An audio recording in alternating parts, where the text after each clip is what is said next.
અમેરિકાથી નીકળીને સીધા આવી ગયા પ્લેનમાં બેસીને સીધા ઉતરા તો આવી ગયું હતું ઢોલકપુરમાં ભેગા થઈ ગયા ટૂન માસી તા તો સીધો દેખાણો કાળિયો હોતા. કાળિયાને જોઈને સીધા આગળ વધ્યા હતા તો ભીમ આવી ગયો. ભીમ તો બહુ માથા ભારે હો.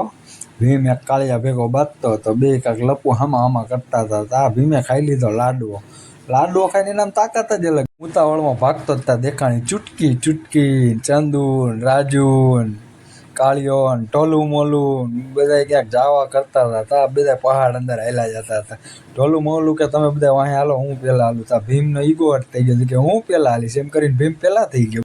ભીમ ત્યાંથી સીધો આગળ ગયો હતો તો એને ડાયનેસોર ભેગો થઈ ગયો અને ભીમ ફાંકા મારવામાં તો એક્સપર્ટ. એ ડાયનેસોર ભેગો ફાંકા મારવા માંડ્યો. બોલો, ભીમે પણ અપલખણો તો હે ડાયનેસોરને વાતનું ખોટું લાગી ગયું. ડાયનેસોર થઈ ગયો ખારો અને સીધો ભીમના બધા ભાઈબંધને ઉપાડીને મૂકી દીધા ઝાડવા ઉપર.